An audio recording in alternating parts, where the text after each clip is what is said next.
Welcome to Rock That Relationship, a podcast about all things relationship with Corey and Tracy. Now let's get real and start creating relationships that rock.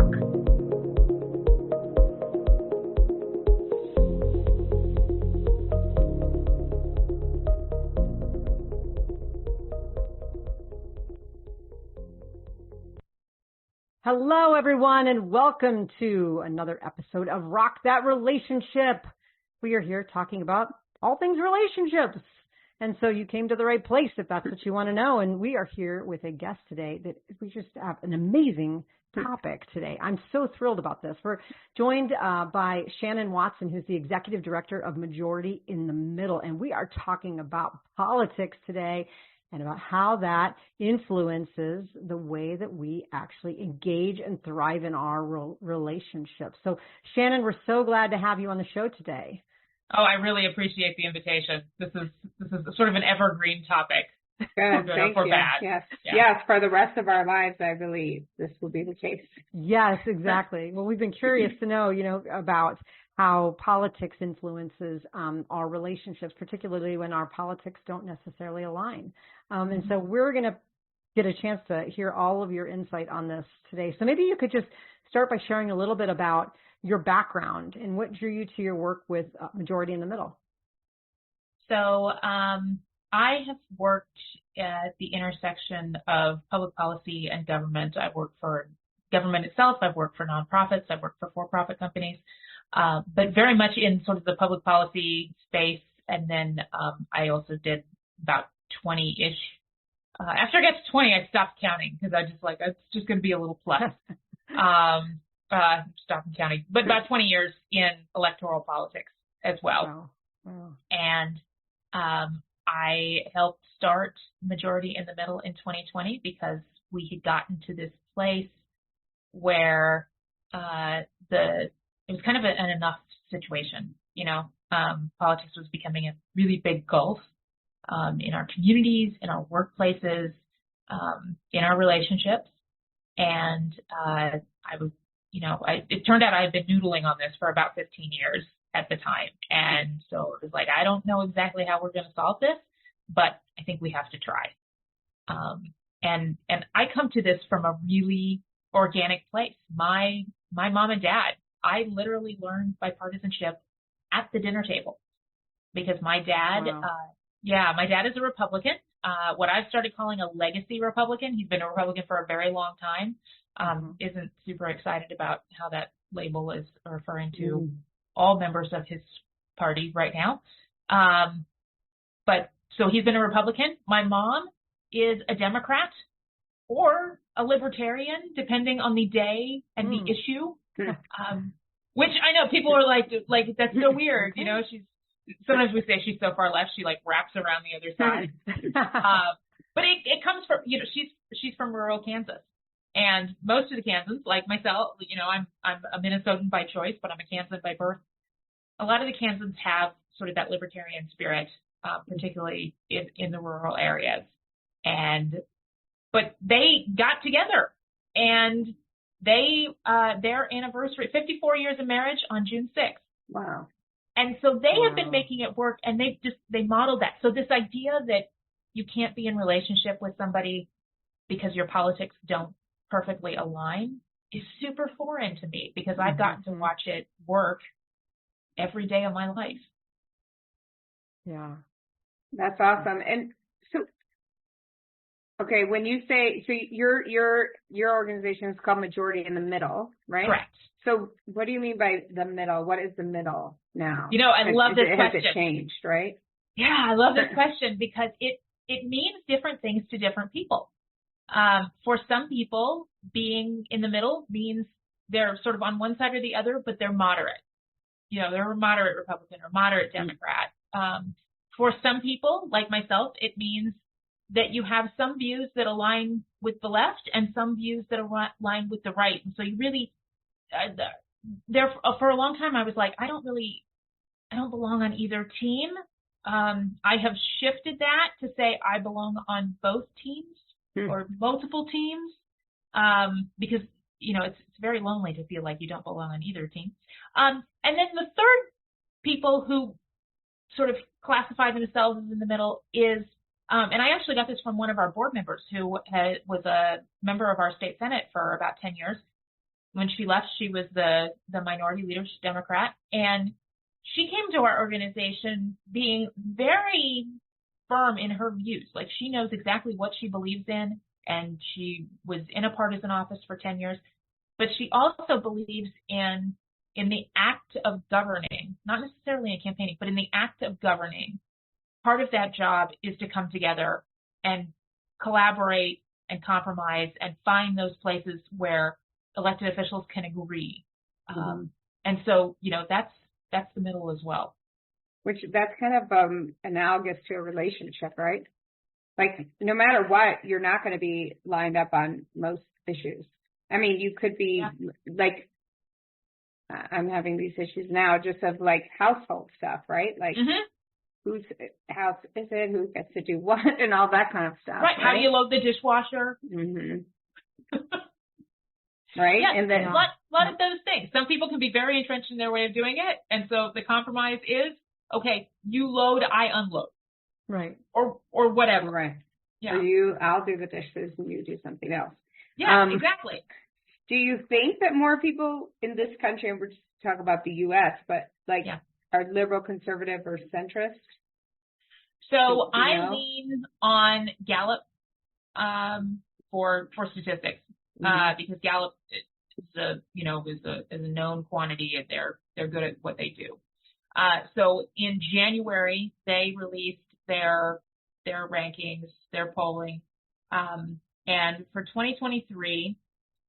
43% of Americans identified as independent, 27% identified as Democrats, and 27% identified as Republicans. Interesting. I would have not suspected that at all. Right. Well, and most of the nuance to that is that, of course, most people, even if you say, well, yeah, I'm independent, most people have a lean one way or the other. But at the same time, to me, that says, even if you pretty consistently vote one way or believe one way, not wanting to be identified as that, that's a brand problem for the the party operations, in my mind, is that, people believe what you believe, but that you don't want to wear their label on your shirt. But could that be because people, especially in the U.S., want to be very independent? You know what I mean? Like, they don't, even if they agreed, I've found that people are like, I don't want to be labeled that. I'm a hardcore Democrat, lifelong.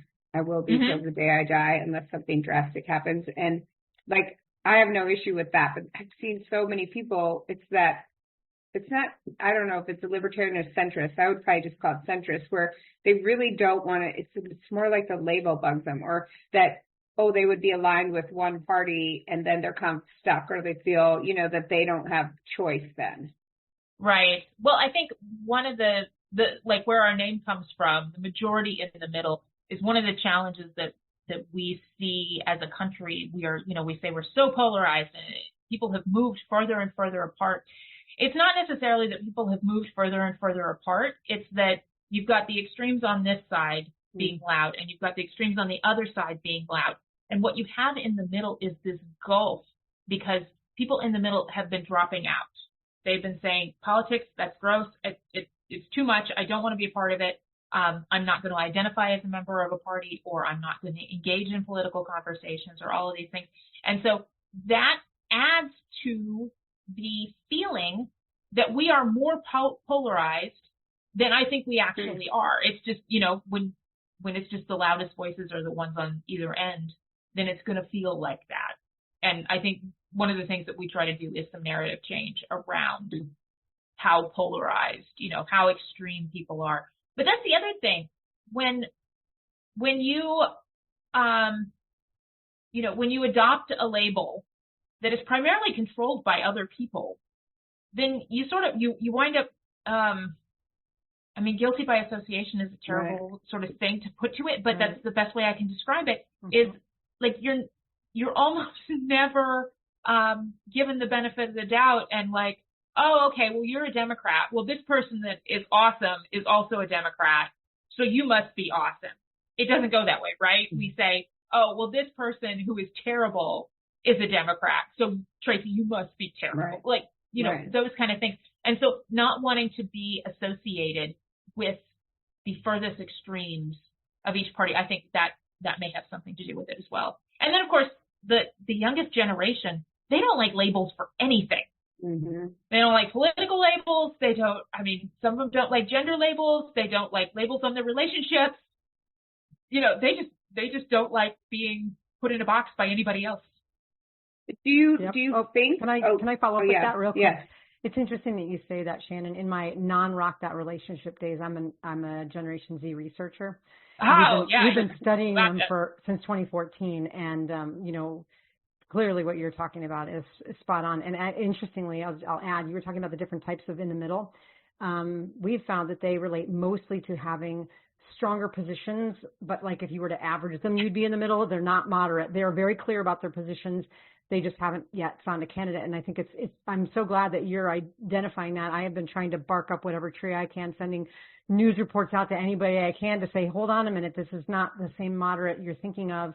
And so I really like that idea. And I think that, you know, when we're looking at like this day and age, I just want to get your take on it too, is that the positions, you know, we're hearing from the loudest and the ends, the extremes. Mm-hmm. But, you know, media is also taking something that isn't an extreme position on one party and blowing it into some kind of extreme, or we're seeing it as far more extreme than it is. I mean, it's like, you know, this is happening at the border. Like, I mean, all, you know, some of those are really, that you're like, that can't possibly actually be real. And most of the time it isn't, but it's making it feel more extreme than it is. And so just kind of, you know, your thoughts on kind of, well, both of those things, really. I just wanted to pipe in with my Gen Z stuff. I don't ever talk about it on this podcast, but just because I love it, I feel like we have like this kinship here, but just really kind of this looking at what are extremes. And then the younger people are turned off by those labels that tie them to these ridiculous extremes and just want to kind of opt out. Mm-hmm. The thing that I find the most interesting about that is that, you know, this generation, like, they're very activist. They are very educated. But they don't get their news from traditional sources. And that's one of the really interesting challenges in our democracy right now. I mean, like, the fourth estate, like, journalism is part of our Constitution because it is sort of that check and balance part. And it's so important, and we've sort of gotten away from that. But journalism in its purest form, and I say this really respectfully because, like, legit on, like, journalists, I have an enormous amount of respect for. Journalism has a bias towards conflict and a bias towards fairness. And so, like, this is one of the challenges when we're talking about political media, because they will say, okay, well, we're going to cover a political story. And so we have to get the position on the right, and then we have to get the position on the left, and we have to, you know, put both of those things in our story, or both of those people on our panel. And so we're left with this idea, this visual idea sometimes, that there are just sort of two sides to a story, or two competing ideas, when that's often almost never the case. It's usually like there's 14 different ideas going on. And so I think the younger generations are probably a little more sophisticated than my generation was. And I'm guessing that we're about the same age. You know, because we were still getting news from generally the three broadcast networks and the couple of ones. I mean, you know, I will say, I thank my lucky stars every day I went to high school before social media, because, like, I don't think I could have taken it. Yes.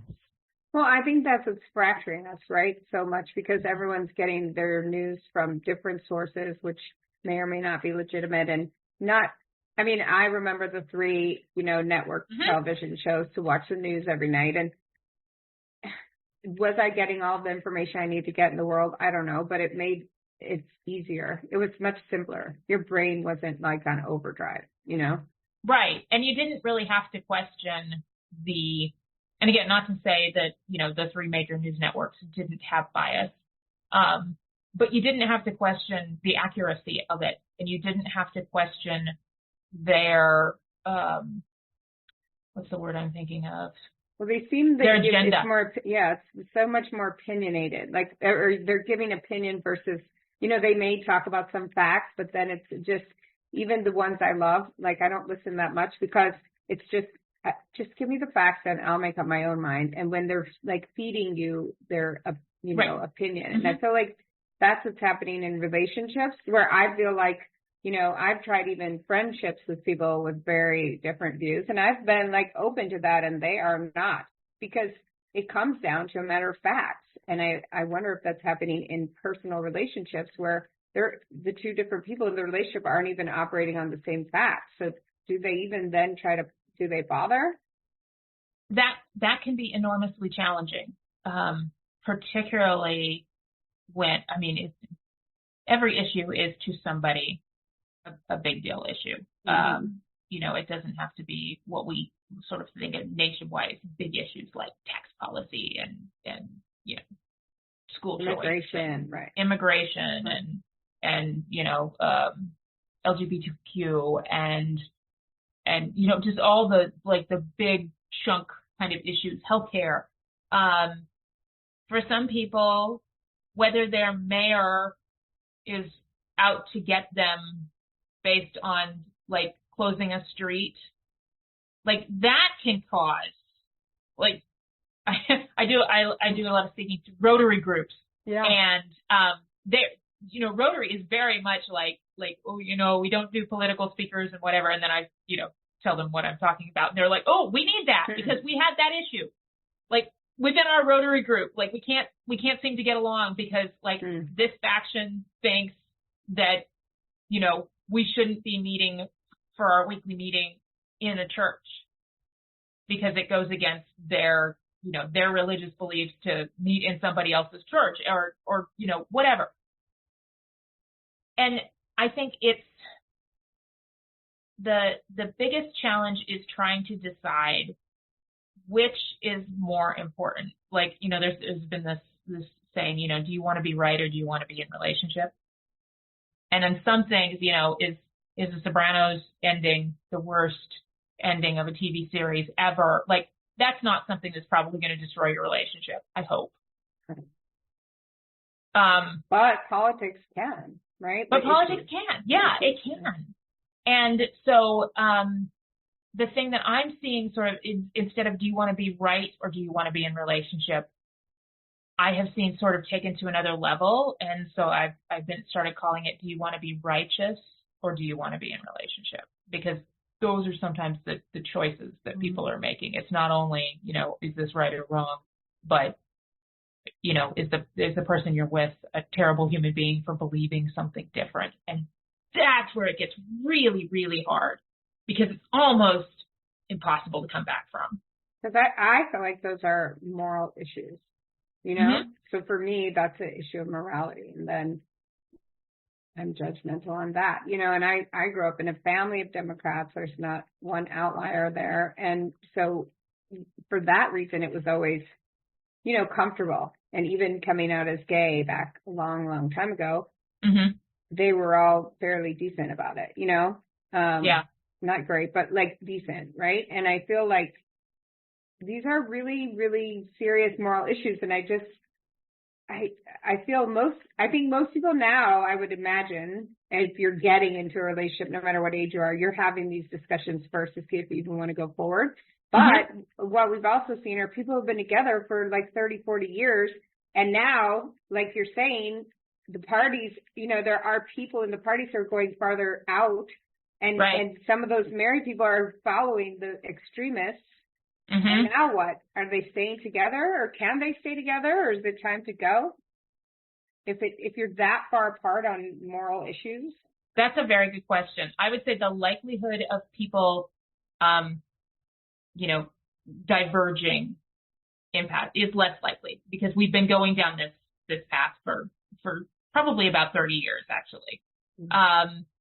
The thing that I have found really interesting and heartbreaking to watch, the last 6 months or so, is the Israel-Hamas conflict and what that has done inside people who are generally on the left or Democrats. Like there are schisms within people who generally believe all the same things. And, right. you know, Tracy, you'd be on the same sort of moral questions plane. That has brought up so many different things. And I think part of the challenge is embracing the nuance. So that is one of those issues where it's not just what is one thing that's true. One of my favorite sayings is more than one thing can be true at a time. Mm-hmm. And that situation is one where there's probably 14 things that can be true at the same time. And that doesn't generally mean, you know, that anybody has 100% moral high ground. It's a matter of perspective, and it's a matter of understanding sort of where people are coming from and what their values are. And in that situation, like you may find matching values on either side. And it's just sort of which approach that you're taking and which piece is more offensive to you. Well, like right. 20. Oh, sorry. I was going to say something like this. I've seen that happen with the issue of homelessness. Like people are coming from a very, very compassionate place, but see the execution of how it should be addressed very, very differently, to the point of almost, you know, sort of judging the other person as less compassionate. Yeah. Even though their view is still very compassionate, it just might be different. And I see it. So when you're talking about that really resonates, right? You can actually have similar values, but very different political execution of ideas. And therefore now you've gone down this road, and the other person is somehow a worse person because how could you have that value and believe you should do this? And so right. I've seen that. Yeah. It's funny that you bring that up, because I was having coffee with a friend of mine this morning, and there was an encampment across the street, and it was being dismantled. And this woman that I was speaking with is very conservative, very faith-based, and so she was talking about the encampment and how that they should be taking it down, and they should be getting these people into housing, because in her mind, you know, a mom with a young child, letting her live in a tent in an encampment where it's not necessarily the safest place, that is cruel and immoral, is letting her live in a tent. Mm-hmm. Whereas a lot of people who would say, like, you know, you shouldn't take down the encampment because that is violence against people. And like, yes, this can be true, and yes, this can be true, and the challenge is like, what are we really super concerned about? Are we concerned about our righteous feelings about it, or are we concerned about the person who is in the tent? And sometimes it's kind of like people who are going through a divorce and a custody battle. Like sometimes, you know, you got to refocus on the kid. Like you're obviously going to have really tough feelings, but if you focus on the kid and what they need, let that be sort of the biggest piece, and make it less about you. That can help, sort of. I mean, obviously it doesn't help in custody cases all the time, but yeah, that makes sense. Theory. To refocus, right, on the point of commonality. To listen to the other person, right? And see, that's what I was going to say earlier. Like when 20 years ago, 30 years ago, when I was a cop, and I was very liberal, and a lot of cops were conservative.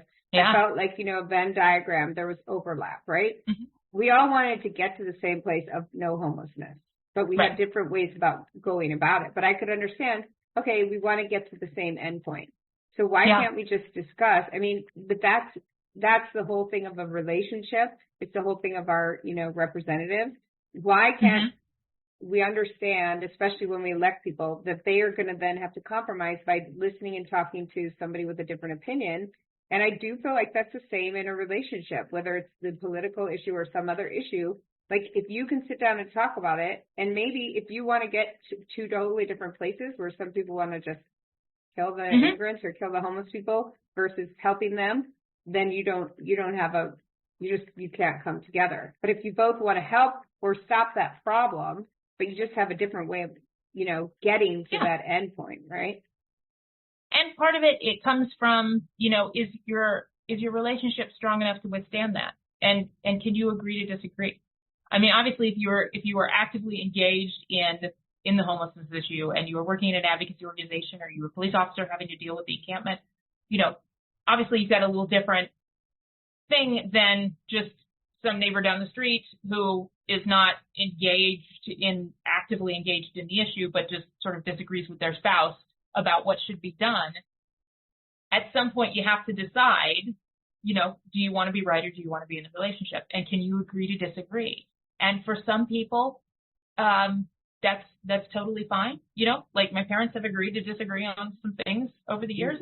There have some things where they have been able to change each other's mind. But I will say, like, there's been a sort of a movement that I have seen about, well, if people in your life, your family or your friends or your coworkers or whatever, if they don't believe the same things you believe, and this is really sort of morally what you feel, sort of Tracy, like you were saying, if this is morally what you feel, then you're doing yourself a disservice by being in relationship with these people, and they are doing you harm. That to me is super challenging because while nobody's psychological safety should ever have to be threatened to be in a relationship, you can't just only be in relationship. Like being in relationship with people who just agree with you is not psychologically healthy either. And right.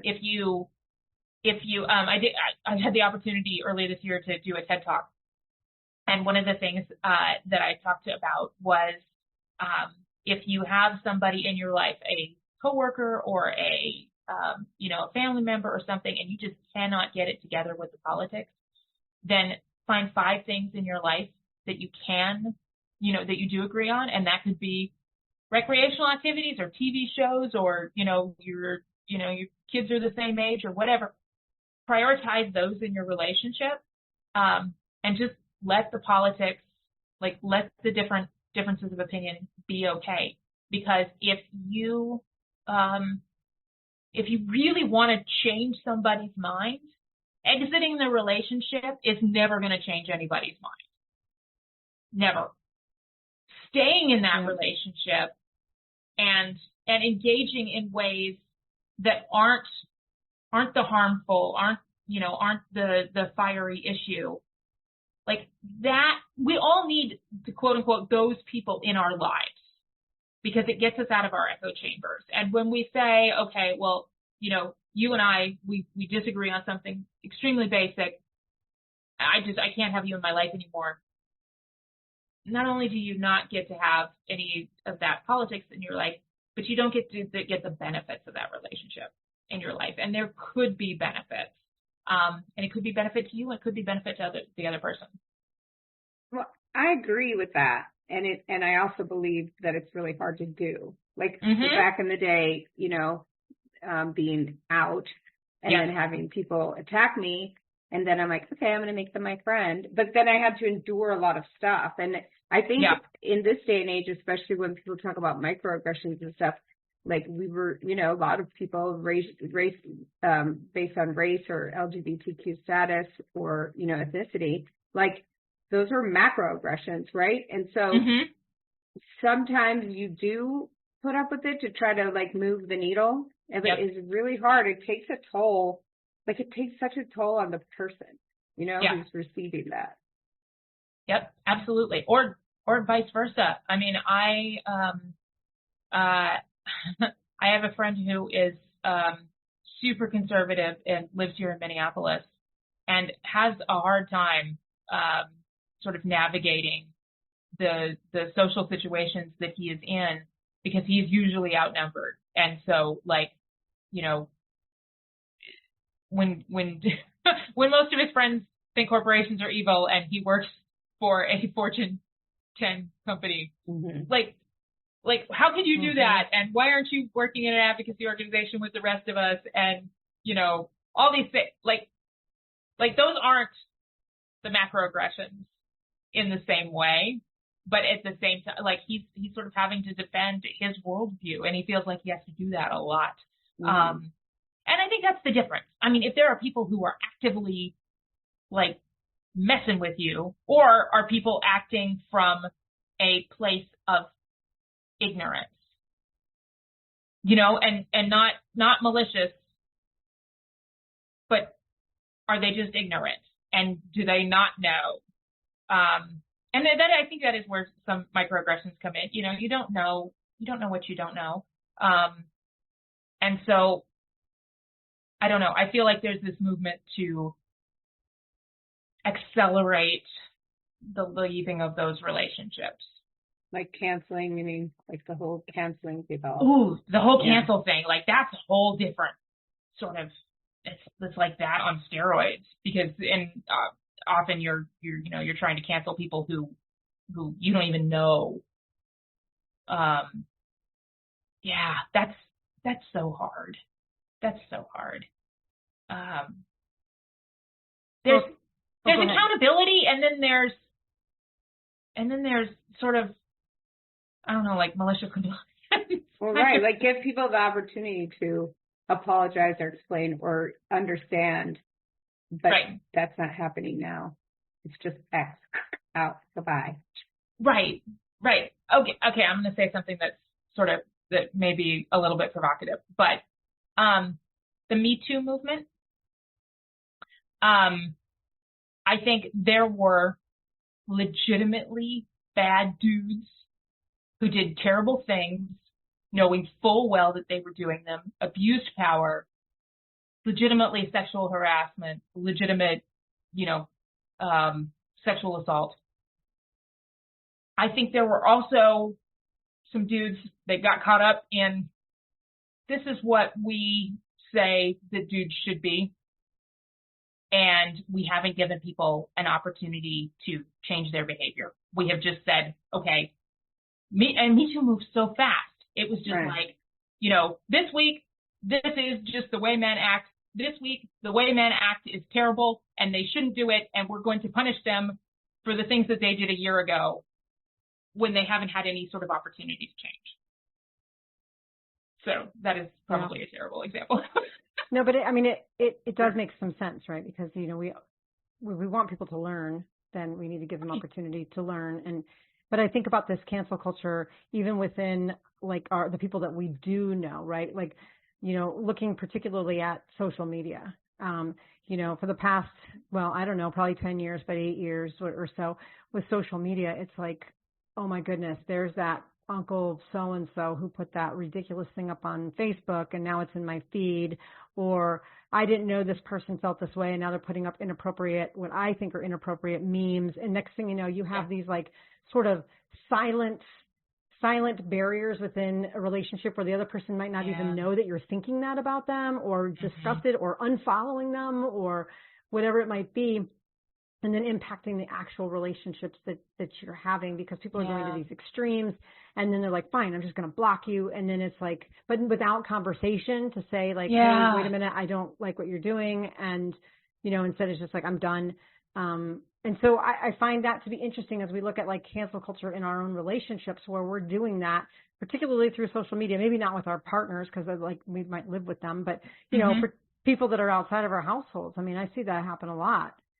Yeah, well, there are very few of us who actually like conflict. And so, if the choice is engage in a icky feeling conflict, then, a lot of us are like, okay, well, is this a relationship that's important enough? If this is just my Facebook friend of the person that I went to high school with, then I'm just going to unfriend them or mute them or block them or whatever. It's hard. And one of the things that we found in our work with elected officials is that people will do more of what they're praised for. And carrots are almost always more effective than sticks when trying to influence human behavior. So a lot of people who put up the offensive memes or say crazy things on the internet, in a lot of ways, they do that for attention, and we are in an attention economy. And so when they get positive reinforcement for saying crazy things, then, they will do more of it. And so one of the things that we try to do is, like, I very rarely tell elected officials, like, you are being too partisan, You are doing this thing. Instead, we try to elevate the people who are doing it right and giving them praise for that, because that's almost never what they get attention for. You know, if an elected official is doing the compromise, like in my mind, everybody who wants elected officials to compromise needs to send that person an email saying, thank you for compromising, because you know what? They are getting it from both their friends and the opposition that they're doing something wrong. So when we don't elevate people for doing something right, then that can be hard. Mm-hmm. Mm-hmm. Social media isn't set up for that. I mean, that's, again, I always like to make this analogous to relationships. It's the same thing. Like if we're not doing the gratitude practice, which I'll do it for a day or two and then I let it go, right? If we're not doing that, then it creates that same kind of like, they're not getting the feedback that that's good, right? And so then they stop to do it, or they become like, they think you don't care or whatever, because you're not, you know, letting them know. And it is interesting with politics and the bad behavior getting more attention. Like, I don't know, there was a recent fight between ladies in Congress, and even though I might like some of those ladies, I was like, oh my, I can't even watch this. Like, I'm mortified. This is so embarrassing for our country. You know, this shouldn't be happening, period. The one, you know, I get it. You don't want to, and that's the thing, you don't want to let the one person off the hook, but it's like now you're into this hideous cycle, right? Of clap back, clap back, clap back. And there's an organization called Starts With Us that is also working in the depolarization space. And they commissioned a report with, I think it was Rutgers, but I might be wrong about that. But what they did was they studied media, and the members of Congress that are the most partisan got 4 times the amount of press hits that their more, you know, reasonable, like put your head down, do your work colleagues got.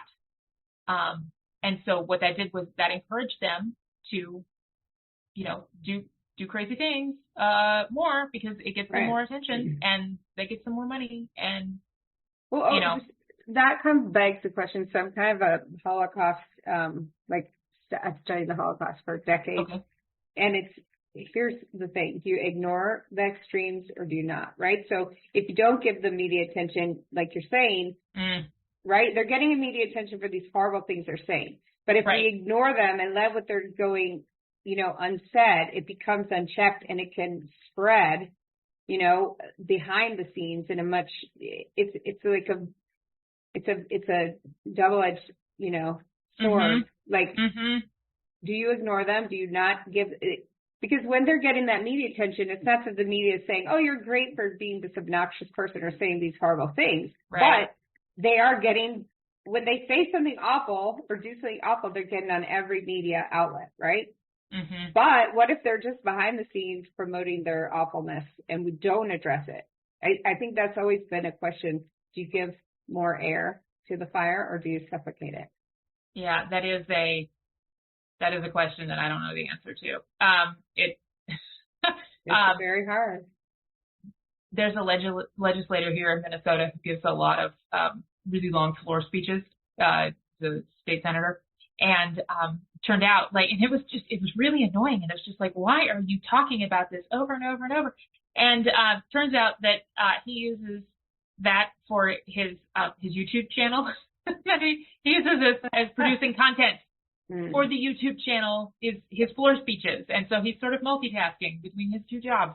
And so one of the things that we have discussed, you know, and there's of course the First Amendment issues of being able to say whatever you want, but how can we sort of structurally, with the rules and the decorum of the organization, of the institution, how can we discourage that? And if that means time limits, or if that means, you know, a lot of legislative bodies they're not ruled by laws, because they almost never pass laws that apply to themselves, but they're ruled by rules and customs.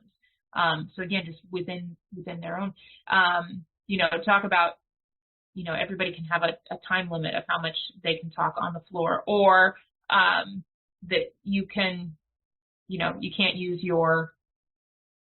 the feed for other things or whatever. And then that I mean, I'll tell you, like, that had some roadblocks to the legality of that. So that's why it hasn't happened. But at the same time, like, who has influence on those people? You know, me calling up Marjorie Taylor Greene and saying, hey, you need to tone it down, means nothing to her. The people who are powerful in her space need to do that. So to your example, you know, if somebody is saying something about the Holocaust that isn't true, I mean, you know, if it's somebody in my household, it's kind of my responsibility to say, hey, wait a minute, what are you doing? Because, you know, did you know that this is not true, or whatever? Don't amplify that. Because that's the thing, like, who has influence over whom, it makes a difference. Well, yeah, and in relationships, you know, like, I'm a vegan. That makes it very hard for me with non-vegans. That is a huge divide, you know, even amongst me and vegetarians. Like, you know, and people think vegans are like this extreme group, or, you know, we're off to ourselves because people think we're like extremist jerks, right? And so when you try to have that conversation with people within the context of a relationship, they're like, why are you telling me all these horrible stories? And I'm like, but that is the truth, right?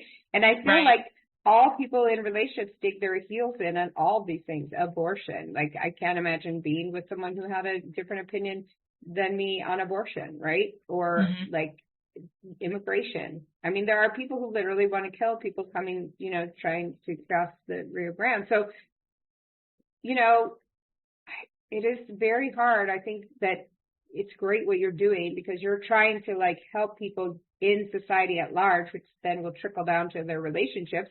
But just like you said, there's no rules in Congress. There's no rules in relationships. We don't even get training in relationships, right?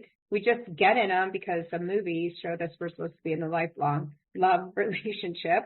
And then we try to figure it out while we're in it.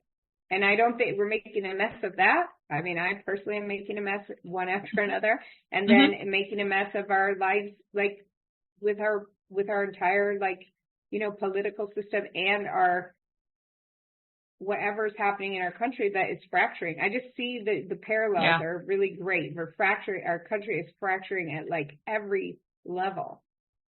Yeah. Well, and one of the things that is actually really comforting to me, and I did this research as preparing for the TED Talk, was one of the major reasons that we're divided is because we're human, and human beings, we form in-groups and out-groups just as part of our genetics.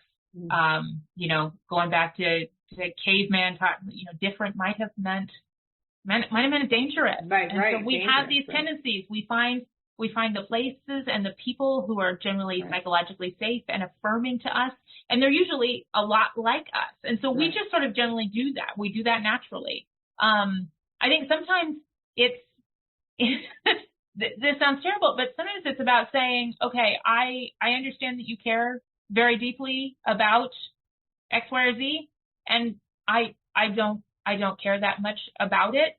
But that doesn't mean I'm gonna like be in active disagreement. Sometimes we need to be in, like, passive disagreement. Like, you know, like, you're vegan. Okay, awesome. We can't discuss it all the time. Right. Right. I like cheese, and we can right. disagree on that. Right. Yeah. That being said, like, I was in, like, 6th grade before I realized that chicken and a chicken were the same thing. Right. Yeah. Because from birth we are, you know, conditioned to.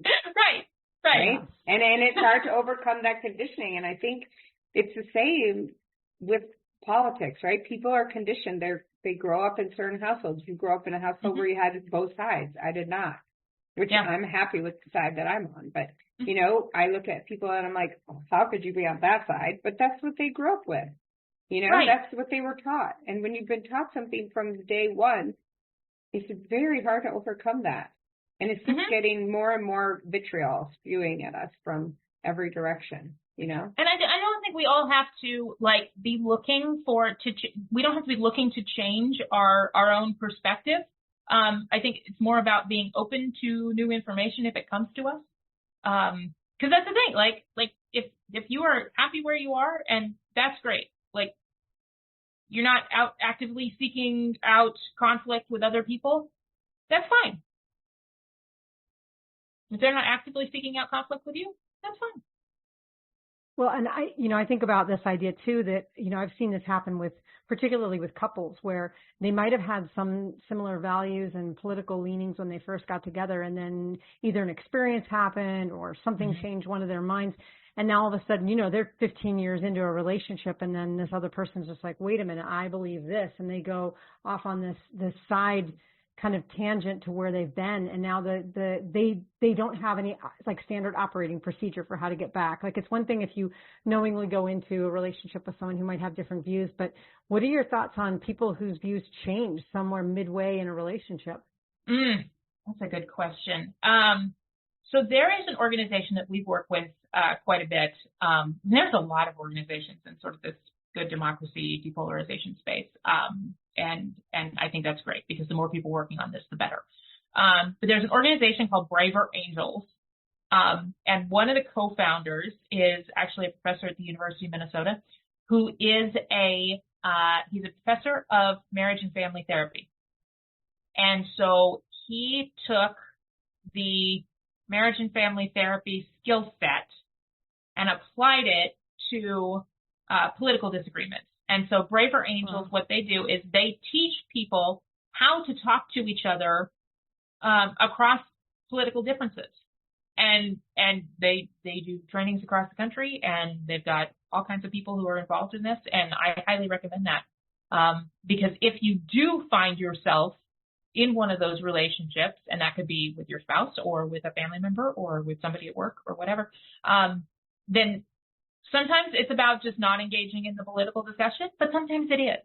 And trying to figure out and using those skills, particularly with the marriage and family therapy, using those skills to try to get at the heart of the issue and decide if this is something that is a misunderstanding or this is something that is just a fundamental disagreement that you're not going to come back from, and then how do you move forward with either decoupling or whatever.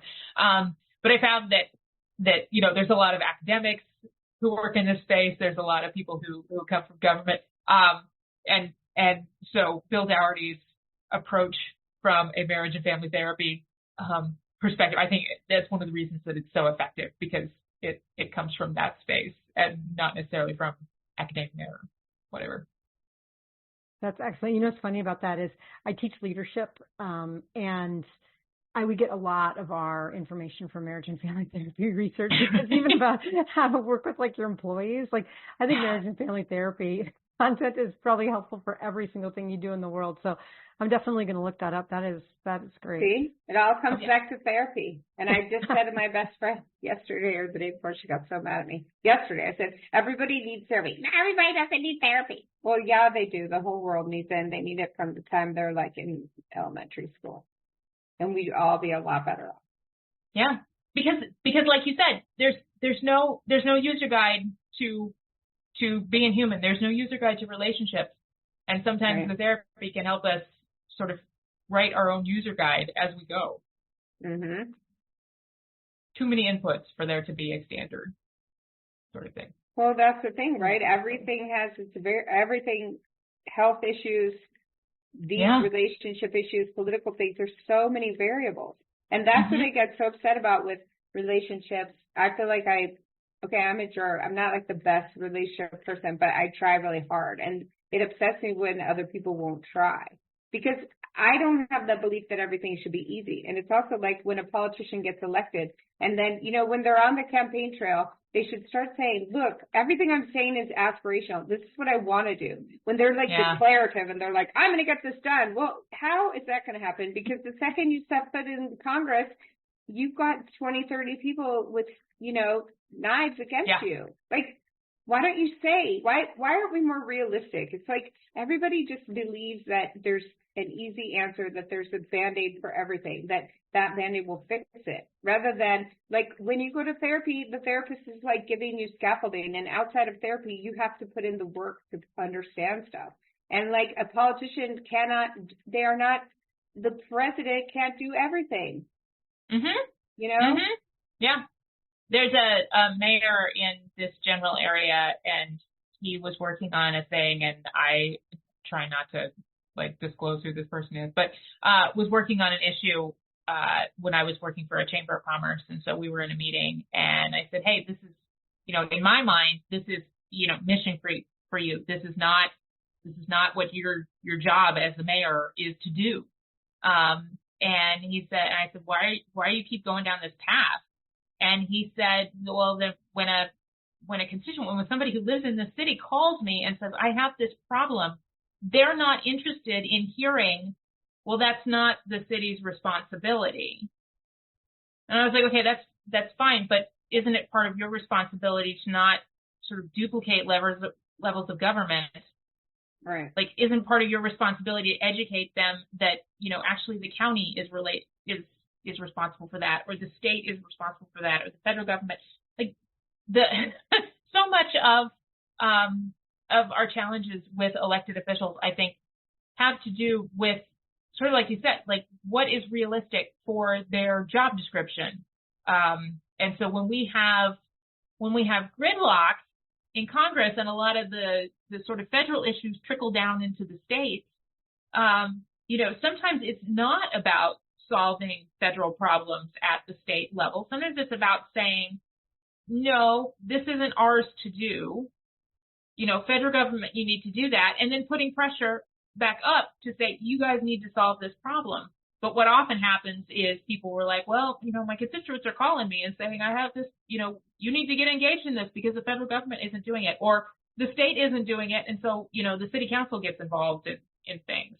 And so that's hard. I will say, like, anybody who is willing to put their name on a ballot and raise their hand to run for office, like, kudos to them. That being said, we have made, this is a whole different thing, but we have made the process of running for office and serving in elected office so nasty and sometimes so scary that we are keeping some really good people from being willing to do that job. And so we are left with the people who are willing to do it, and they're not always sort of the best of the best, shall we say.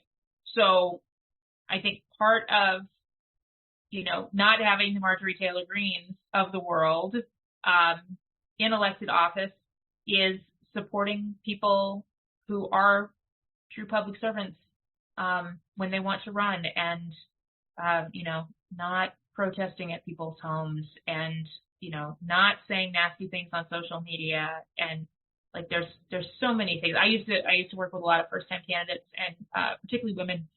And, a lot of women used to not run when their kids were really little because they need that. Like, right. If you can't tie your shoes, you need mom or dad or somebody, or, somebody there. And now I talk to potential candidates, and they're like, yeah, but, my kids are in high school, but, they're on social media, and the stuff that gets said is so bad, and I don't want them exposed to that. I don't want them a part of that. So that's almost been the thing. Like, women have been waiting for, 10, 15 years to run for office, and now they're not going to do it because their kids sort of need them to stay out of it, which is awful. Well, this is going to be my last point, because I'm going to bring it back to relationships again, and that is, most of women who are killed by their intimate partner through intimate partner violence. And what we're seeing reflected in this political process is what we see in many homes. And it's like, again, those things aren't fixed when they're younger. They're not checked. There's no, like, we don't have any social, we have social workers and things, but we're not saying, like, why is that the biggest killer of women? Why is it their own partner the biggest killer? Why are they having this violence in their home? Why is this stuff happening in their home and it's going unchecked? And now it's bleeding out into the public, in my opinion. It's very analogous. And yeah, you're getting, like, people are hiding, people are fearful. And I think it happens in relationships. They just stop being in relationships, or they're killed, or, like, they stop speaking to each other rather than learning how to work together. Yep. But it's hard. It's hard for a lot of people. There's either ego involved or testosterone or, fear or trauma and all of that. And I think this is no different than what's happening in the public arena. It's horrifying to me. Yeah, we're really we're sort of collectively really unhappy and a little scared. I think the collective trauma from COVID, we're not over that. We're sort of trying to gloss through it, but we're definitely not over it. And I think that's going to have some ramifications that social scientists will look back on this few years and be like, hey, these people have problems. Yeah. Well, you and Corey should get together and talk about it, because Corey's actually a world-renowned expert in Gen Z. So you guys could do a lot of great work together. But it makes me, I'm very, I'm American. I was born in America. Don't tell me to leave because I'm gay and because I have an opinion. But now I'm like, you know what? Maybe I will leave, because I don't want to live in a fractured society. I want to live in a place where, okay, so we disagree, but why can't we just try and talk about it? And why don't we try and come together for a solution? And same in relationships. I feel the exact same way. Mm-hmm. Even when I'm the problem, then I want to understand, say, you know? The number of people who, I think we're hitting a tipping point. The number of people who realize how much of a problem the divisiveness is, are starting to figure out, okay, wait a minute, what's my place in this? How do I help solve this problem? That has been sort of swelling up for the last, particularly I'd say the last 6 to 9 months. And people are really starting to pay attention to that as sort of the root of some of these other problems. So I would say don't go anywhere yet. We may fix it, and then you won't have to bear the cost. I know. We all need to just get involved, right? Don't go anywhere until mid-November. Well, hopefully I'll have a job and keep me here. But that's the thing is that's what we need to be doing. So I really appreciate what you're doing. I appreciate the work, and I do think it trickles down to individuals as well. And really promoting, I'm a mediator, I'm a lawyer also. And to promote that, there's not going to be the perfect outcome. There never will. Right. It won't be in a relationship. It's not going to be in politics, and it's not going to be, when you're getting a divorce. So why not just make it where you actually talk to each other and try to figure out, okay, well, how do we both get something out of this, all of us, that's better? And the ones that are screaming off to the side, somehow we have to, either come together so there's more of us, the majority in the middle, or put them somewhere, shut them down somehow. Stop. There have always been people screaming on the fringes. There have always been. And I think the more people who get involved in this, the sort of safer they feel, because, you turn from a victim mentality to I'm participating in a solution, and that can give people ownership and can give them some sort of strength from that. Yeah, and I like the idea, you're talking, Tracy, about the trickle down, but the trickle up. This idea that if we can work on our own relationships and figure out how to create less division and more compromise, that will have a cultural effect upwards. If you look at social change and what's happened, social change can either come from the top down and enforced, or come from the bottom up and is embraced. And, both can be effective, but usually the one that has the longest lasting sustainability is the stuff that comes from the bottom and goes up. And so, the divisiveness ends at home. And so maybe we go back to those ideas where you suggested, Shannon, the idea of finding 5 things in common with your partner, let the differences be okay. Maybe instead of shutting people down on social media or blocking them or unfollowing them, having actual conversation with them, even having a conversation with someone saying, the things you're putting on social media are hurting me. And I can't watch them or see them. And then they might say, oh, I didn't realize that was happening. You might have a really interesting conversation from that, or you might agree to disagree, and that's fine, but at least the conversation happened. And so I think there's an element of this trickle up, and maybe the middle is right here in our own households. Yeah, absolutely. And, using, again, to go back to therapy, the I feel language. Yeah. I feel. Exactly. It all comes back to therapy and communication, because we all make mistakes. We're all not perfect, And right. And giving people an opportunity to change their behavior or mend their mistakes or, whatever. Right. Agree. I just watched the Ashley Madison documentary yesterday. Oh, I haven't seen that yet. Get on it. It's fascinating. It's only 3 episodes, but it's great. And it's, there's a couple who both get on there for cheating, but they both are honest with each other about it. And then there's a couple who didn't, but the lady forgave him, and they did a lot of work to keep their family together. And it's very interesting, you know. That's just another fascinating issue where I have a reaction to both. Like I would side with one of those situations, very sort of viscerally. Yeah. And then I'm like, okay, now I'm interested. Yeah. Why? Exactly. That's what people say. Right. The whole thing is fascinating, you know? Yeah. Yeah. Why do we react so? Why are we? And then why were everyone wanted to immediately search and find out who was on there, you know, when the leak came out. And, you know, there were people who committed suicide because they were going to be found out. And, you know, their partner who's still alive was like, well, I would have I wouldn't have been that upset that I thought you should kill yourself. Right. So not even being given a chance. So I think it is, all of these things are so, it's all about being rational, calming down, and then actually being able to talk. You know? Absolutely. Excellent. Well, Shannon, we have spent a lot of, I can't believe how much ground we covered in this time. Yeah, absolutely. It's been amazing. Everything from, you know, political extremes to therapy to you name it. Ashley Madison. Yeah. We've covered a lot of ground. Yes. But it has been lovely talking to you. If our listeners wanted to find out more about you and your organization, where would they start? The best place is our website, majoritymiddle.com. That's where you can sign up for our newsletter, see events that we're doing. We are headquartered in Minnesota, and what our goal is to focus on Minnesota for a couple of years and try to figure out sort of what things are. We have sort of very startup culture. So what things are effective, what things can we emulate, and then what can we take to other states and replicate, and hopefully bring down some of the partisanship in our politics and make things a little more civil. Thank you. And my sister lives in Minneapolis, around awesome. the area, so I'll tell her to check you guys out. Oh, please do. Excellent.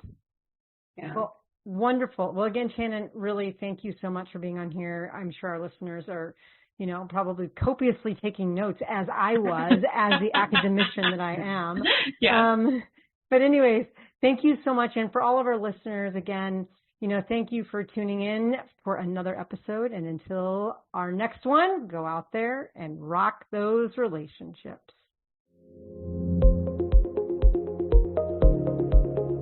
If you liked what you heard, check out our show notes for resources from today's episode. Make sure to follow us on Facebook and Instagram under Rock That Relationship, and go to our website at rockthatrelationship.com for updated episodes and more great information.